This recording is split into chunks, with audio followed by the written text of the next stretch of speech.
when the VA OIG went to Phoenix to look at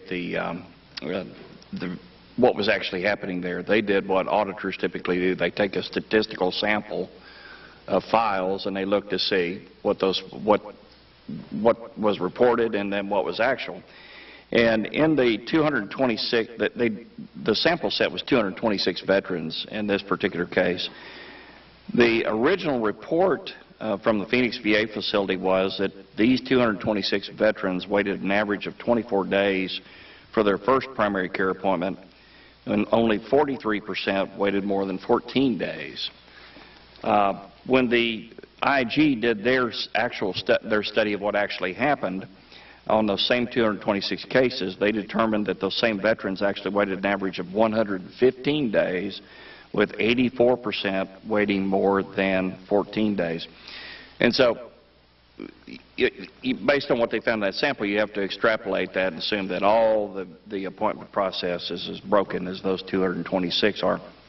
So, my question is this: do we know who is responsible for reporting fraudulent numbers to the VA central office? I mean, when you look at a VHA facility, who in that facility is responsible for reporting those numbers up the chain, so to speak?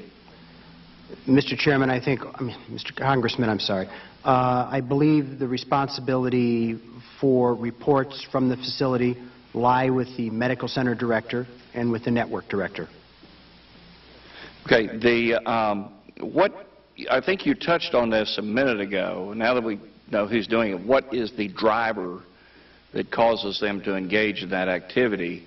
One of the things that I've learned recently today, based on another article that came out, is that 50% of VHA executives' performance reviews are based upon wait times. Is that one of the primary drivers that's causing this misbehavior to occur?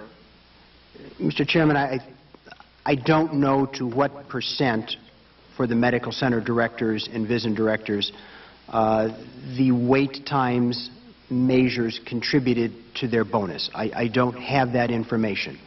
I will reinforce what I said earlier.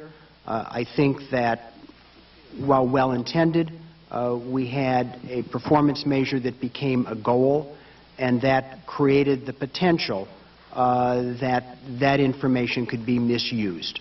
I mean, the last time I saw an example of this, it was Enron, where the bonus system drove behavior, and we all know what happened at Enron. And I'm not suggesting that VA is Enron, but it's something that I think that we need to look at in terms of a flawed bonus system and driving bad behavior.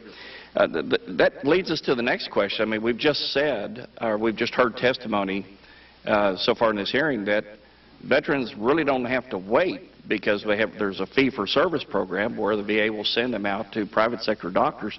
So if that's the case, so the VA can do this, why then do we still have the long waiting list? Is that because they're not really allowed to go out for fee-for-service?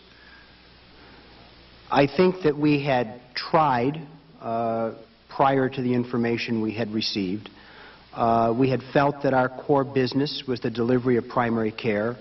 We had tried to keep that within VA. In retrospect, I think that was not a wise move. I think we did have the potential that patients were waiting, and we should have provided fee-basis services while we were trying to improve the processes so we could provide that care in-house. Okay. There's a publication that I don't read very often, but it's called The Daily Beast, and their headline of a report they ran about 11 o'clock last night says, Texas VA run like a crime syndicate, whistleblower says. It says, last week President Obama pledged to address allegations of corruption and dangerous inefficiencies at the Veterans Health Care system, but before the president could deliver on his pledge, the scandal spread even further. New whistleblower testimony and internal documents implicated an award-winning VA hospital in Texas in widespread wrongdoing and what appears to be systemic fraud. The facility they're talking about here is a facility in Temple, Texas. Are you aware of any similar issues that occurred in Phoenix as having occurred in Temple? I'm not aware at this time. Okay. I would urge you to read this particular article because they actually post pictures of the email chains that make it look like there is a cover-up, where in particular there was one doctor who would just arbitrarily cancel appointments and then those appointments would have to be rescheduled.